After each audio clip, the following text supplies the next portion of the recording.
Good morning, Oak Hill family.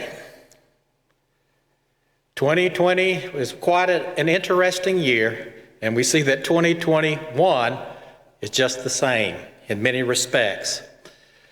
When Lucian texted me last Sunday afternoon as to whether or not I could speak this Sunday, I had to admit that there was a little bit of intrepidation on my part, because I realized that the last two people that occupied this pulpit had come down with sickness, COVID itself. And I know sometimes things happen in threes, and this is where we want to cut it off, no more threes. And I called Ron Vick this morning. If you live streamed with us last Sunday, you know there was a touch of drama that occurred. Ron and Angie are doing just fine, but Ron told me that he got a text from someone asking him if he continued to preach on his way down to the floor. I had told him that I thought about bringing pillows and strategically locating him just in case that third is a charm thing were to happen. But I am very appreciative to be here, and I appreciate you coming and being a part of this worship through the virtual service. You know, we are very blessed even in these hard times. We're blessed that we have the technology that we can still worship through the digital means. And even though that we are not physically together, we are still spiritually together. I would like to thank and commend the elders on their leadership. They have had to make difficult decisions in regards for our safety, and they have done so.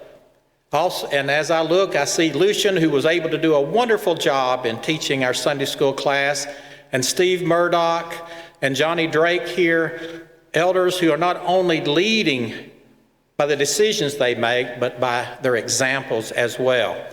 And I would be remiss if I did not thank Michael and Charlene Ramsey for the work that they have done in making it possible through the technical means that we can come into your homes and worship with you. You know, 2020 will go down as the year that, and be remembered as the year that we wish not to remember. In Numbers chapter 13, we read of a story where the Israelites are about ready to enter into the promised land that God gave them. And in that, Michael, I don't think I'm being able to advance. But in this, as they stand at the edge of entering into the land that flowed with milk and honey, they realized that they needed to, first of all, send out spies. So Moses sent out 12 spies. We perhaps all remember the story. The 12 spies went and were gone for many days, and they came back with the bounty that they found in this promised land. Truly, it was a land of flowing with milk and honey. And yet, 10 of the spies said that there is danger in that land. And beginning with verse 31 in Numbers 13, we read, "But the men who had gone up with him said, 'We are not able to go up against the people, for they are stronger than we.' And they gave the children of Israel a bad report of the land which they had spied out, saying, 'The land through which we have gone as spies is a land that devours its inhabitants.'" Are you getting the picture here? "And all the people whom we saw in it are men of great stature. There we saw the giants, the descendants of Anak, and we were like grasshoppers in our own sight, and so we were in their sight."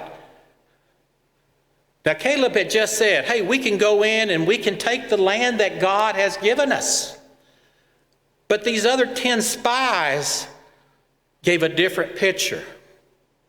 And their picture was, yes, though God had brought us through all these trials and tribulations, that we had gone through the 10 plagues that allowed us to be freed from the Egyptian bondage, that we were guided and guarded by the fire, the pillar of fire at night and the pillar of cloud during the day that led us. And though when we came against the boundaries of the Red Sea, it parted and we walked on dry land, And then we saw the waters close as Pharaoh and his chariots came after us. Despite all that, they were disillusioned by what laid before them. And therefore, that influence made them to say, I cannot take the final leap that we need to take. To the children of Israel, it was just that, a huge leap of faith to believe that they could conquer the land of Canaan with giants occupying it, despite all that they had gone through with the Lord leading them and helping them and providing for them. The children of Israel were afraid to take that leap of faith that would take them to the promised land. But their misunderstanding was this: God was not asking for a leap of faith. He was asking for a step of faith. We were looking forward to putting 2020 behind us, but we found out that turning the page on the calendar does not keep the problems from 2020 carrying over into 2021. We have witnessed the economic collapse of certain businesses like restaurants and movie theaters and such due to being shut down by the local and state authorities. We have changed the way we go about our day-to-day business in how we socialize, how we shop, how we entertain, how we are educated, and even how we worship our God. Challenges have been many for us to face. We have seen the devastating results of COVID as people lost their jobs, had to shelter in place, and more tragically, lost their lives, including those who are connected to or part of our extended family here at Oak Hill. Under these conditions, it is easy to feel despair and to even feel some anger. It becomes hard sometimes for us to remain hopeful under these conditions. We're told to hold on, that we must take that leap of faith to remain true. But for some, it is difficult enough just to maintain our faith, much less take that leap. Has your faith been tried lately? Leaps are huge, but again, I am here to tell you that God is not asking for a leap. Most oftentimes, He is asking for something much smaller on our part than a leap. He is wanting only for a step of faith, and thus is our lesson today. So we realize that God expects this step of faith within us, because sometimes the leap can be frightening. To show what a step can do for mankind, think about a step on a ladder. A person stepping down from a ladder, quite insignificant, is it not? But on July 20th, 1969, a man stepped down from the ladder, and it made the difference as 1 billion people watched that step. Neil Armstrong, coming down the ladder of the Eagle landing module, he took that one step and said this: that's one small step for man, one giant leap for mankind.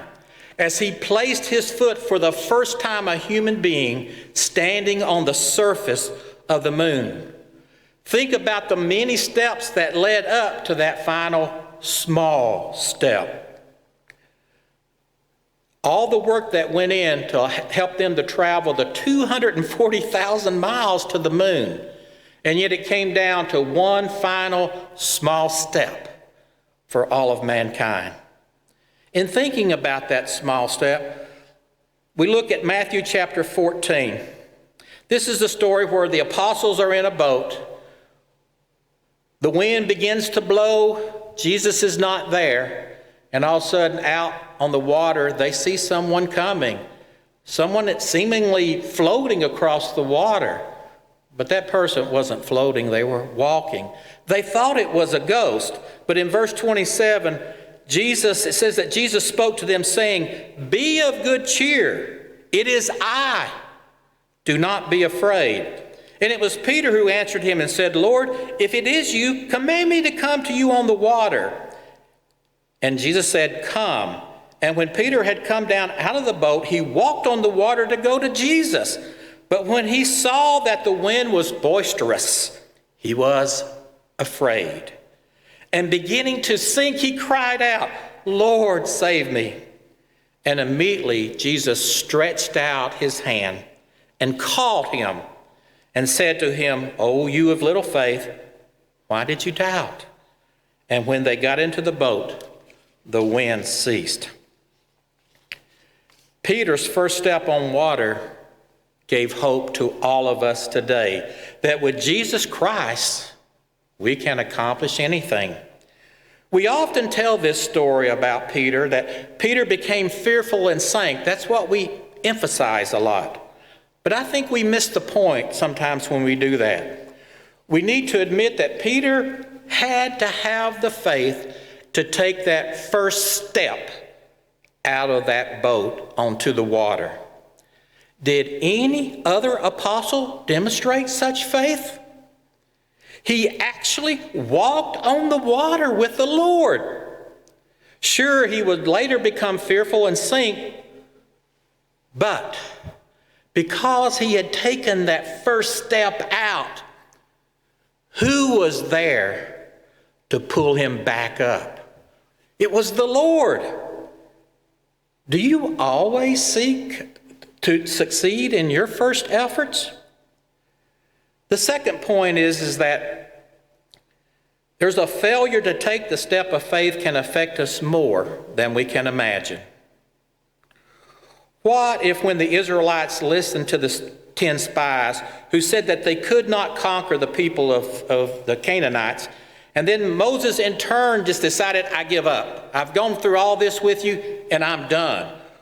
And then decided not to do any more, not to take a further step. You remember what the Lord did in Numbers chapter 14?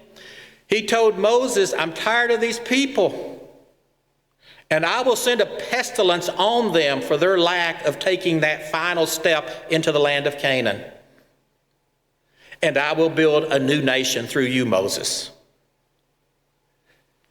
If another step had not been taken, the Israelite nation would have been wiped out at that time, except through Moses. But Moses took the step further, took that one step in that he went before the Lord and pleaded to him, Lord, do not do this. And God listened, and he pulled back on what he was to do. The punishment was that these people alive would not enter into the promised land, but their descendants would be able to do so. Not even Moses would be able to enter, but Caleb and the other spy who was positive about taking that step into the promised land, they were allowed to do so. It is so important as that we look at that. Peter, and sometimes when we look at that, what that step of faith can do, going back to that story of Peter walking on the water, what would have happened if Peter had not taken that step? Well, you're probably saying, well, he wouldn't have sunk in the water, would he? I see it different because I do not see his walk as a total failure. The fact that he did walk on water, it may have been a short walk, but it's more than I have done, and I'm sure it's probably more than you have done. Peter could sometimes be a little too self-assured of himself, could he not? And I'm wondering if this point in his life that he sought to be a little humbled by this event. I think that it may have helped him learn a lesson. Speaking about doing something is one thing, actually doing it is quite another. Peter taking the step and falling makes me not be as hard on myself during these difficult times, for sometimes perhaps doubting. Many of us have had our faith tried during this pandemic. Let me ask, what has already changed in your life because you failed to simply take that one step of faith? Or what direction has your life taken since you did take that step of faith? One step leads to another, and then another and another. These steps can have tremendous impact on our lives and that of others. I will tell a story to illustrate this that perhaps many of you have heard in the past, but it is a good illustration. An old, poor Scottish farmer was out in his field one day trying to make a living, and he heard a cry coming from a nearby bog. He ran to that bog, and there was a young lad who was covered waist deep in the muck and mire of that bog. He was terrified, screaming and struggling, trying to free himself. Farmer Fleming stepped forward and saved that lad from what could have been a slow and terrifying death. The next day, a fancy carriage pulls up to the Scotsman's sparse dwelling. An eloquently dressed nobleman comes out of the carriage, and he introduces himself as the father of the young lad that Farmer Fleming had saved. And he said, "I want to repay you for the great deed that you've done." But Farmer Fleming said, "No pay at all. No pay. I was happy to be able to save the child. I cannot accept payment for what I did." At that same moment, the son of the farmer came out of the dwelling. And the nobleman said, "Is that your son?" And he said, "Yes." He said, "Well, would you let me do this? Let me take your son and let me make sure that he has a good education. If that lad is anything like you, he will grow up to be a great man." Farmer Fleming agreed. In time, Fleming's son graduated from St. Mary's Hospital Medical School in London, England, and went on to become known throughout the world as the noted Sir Alexander Fleming, the discoverer of penicillin. Years afterward, the nobleman's son was stricken with pneumonia. He needed saving yet again.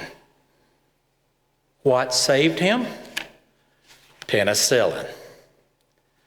The nobleman's name who came out in the carriage, well, his name was Randolph Churchill. His son's name? Sir Winston Churchill.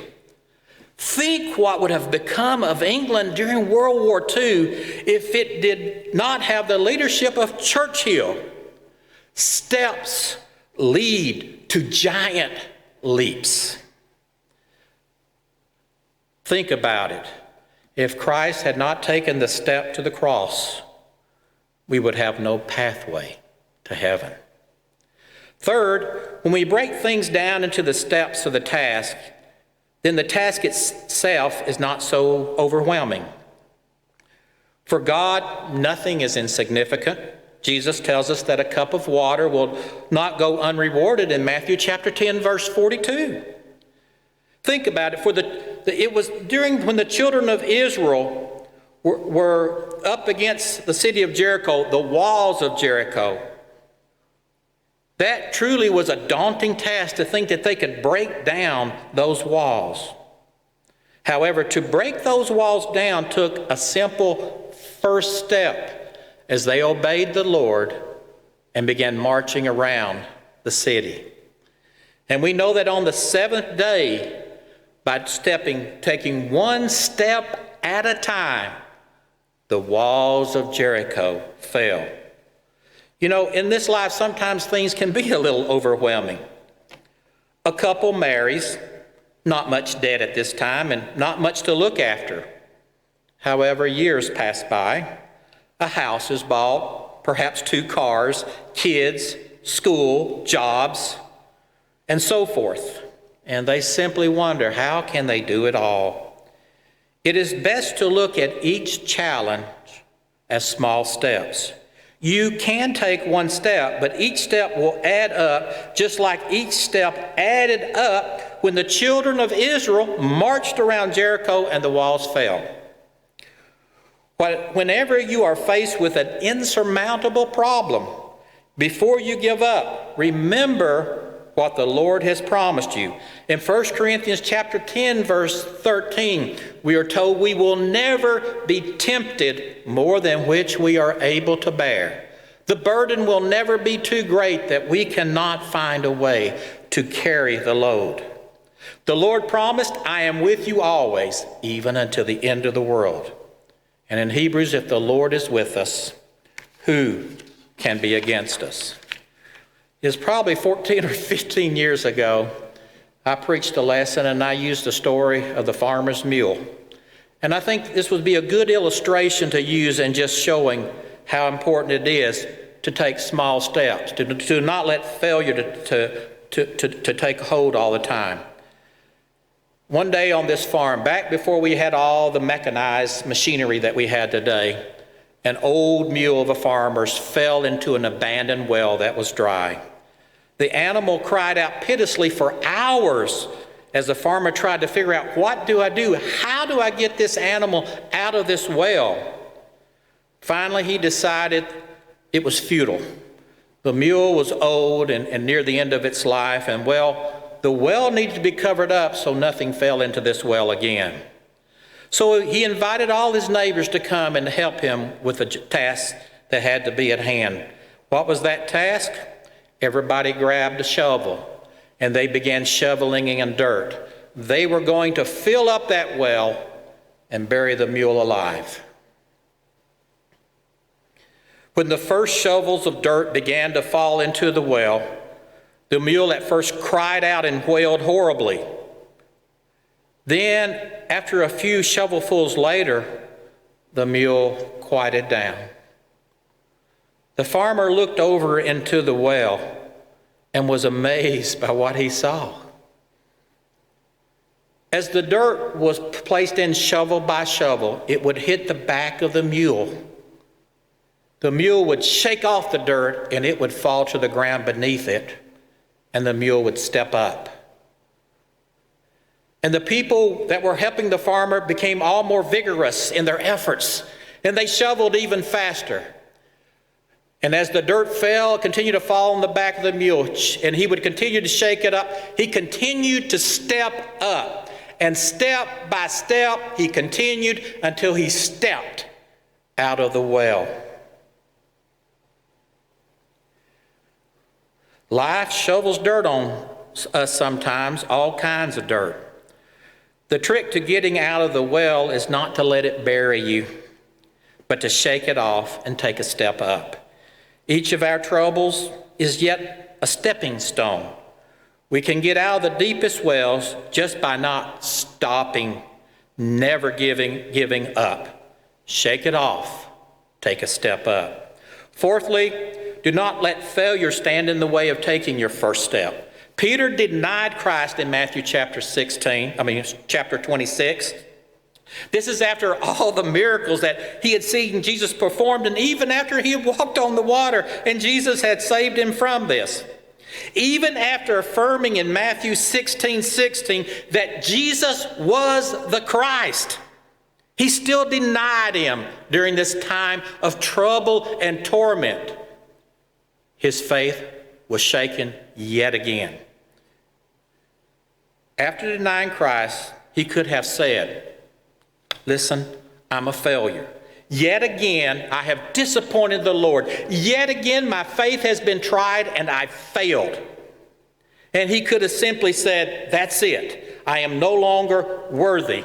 There is an old saying that goes this way: a man must prove himself over and over again to be considered himself a success, and yet need to fail only once to prove himself a failure. That's Satan talking. Peter could have given up, saying that he had let the Lord down just too many times, that he was not worthy of being part of the Lord's kingdom anymore. Think of the ramifications if Peter had let failure once again keep him down. And take that first step again for the Lord. But he picked himself up and he stepped forward on the day of Pentecost and preached the first gospel sermon where thousands were saved and the church was established. Friends, the true shame is not in failure and falling down. We've all experienced it in one form or another. The true shame comes when we fail to get back up and take that first step back to Christ. And lastly, the fifth item is, do not let the fear of failure stand in your way.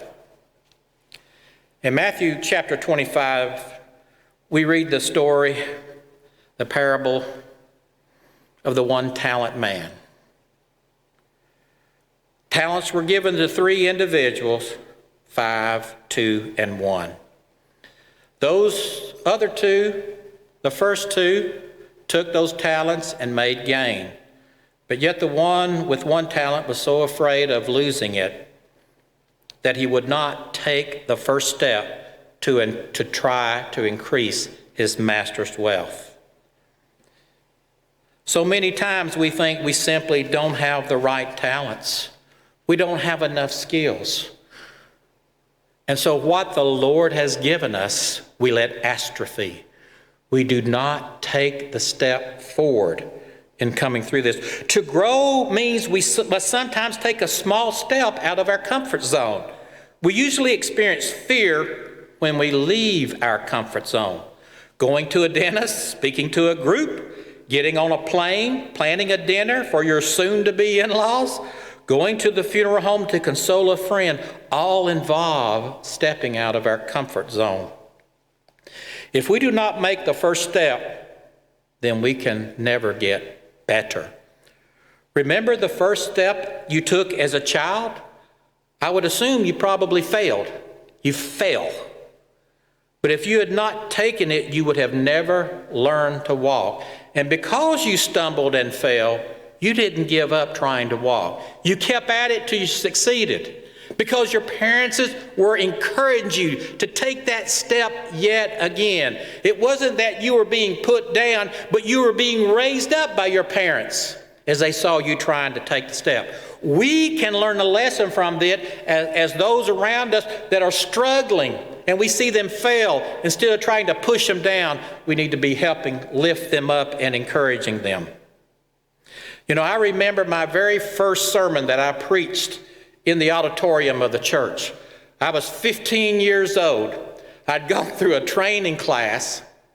I had typed everything out on paper with my old typewriter that belonged to my older brother so that I at least could read it. And if I read it, just read it at a normal pace, it would take at least 20 minutes. It took only 10 because I was so nervous and reading so quickly. So fast, which is sometimes hard for a Southern boy. But I remember sitting on that front pew waiting for that last song to get over, that I would have to get up and preach for the first time before the congregation.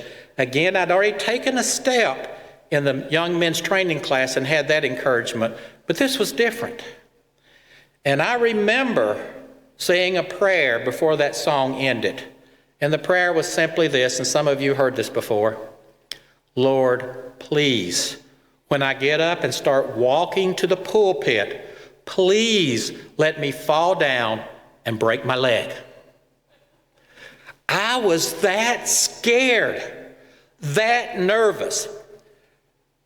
I am confident that speaking in the young men's training class helped me at least sit on that front pew. And if the good Lord had answered my prayer in the way that I had wanted, I wouldn't even finish my step and would never have been able to get up there. But the good Lord was there. I was sinking in the water, and the Lord pulled me up out. A shy, introverted kid was able to speak. And as you know, as my wife will tell you, I can't shut up now. But it happened a step at a time, and it can happen for you as well. Abraham took the first step into the unknown land. Moses took the first step in leading the Israelites out of Egypt. Paul took the first step to Damascus to be saved. Paul said, when people say, I am not worthy, Paul himself said he was chiefest of sinners, and yet the Lord deemed him worthy. In conclusion, when you think about all the things that involved, and as you see in the picture of the slide, leaps can be scary. When Jesus took that first step out of the upper room, he knew he was headed to betrayal, mockery, torture, and death. But the price mankind would have to pay would be far worse if he didn't. So he took it. He took that first step for us. One small step for a man. One giant leap for a mankind. The gap that existed between man and God was needed a huge leap. Christ came down and built the bridge so that no longer must we take this huge leap, but we can take a step of faith one at a time and meet the Lord. Jesus is the bridge over our next leap. All we have to do is to step over it, simply, one step at a time, a step of faith. Thank you for listening.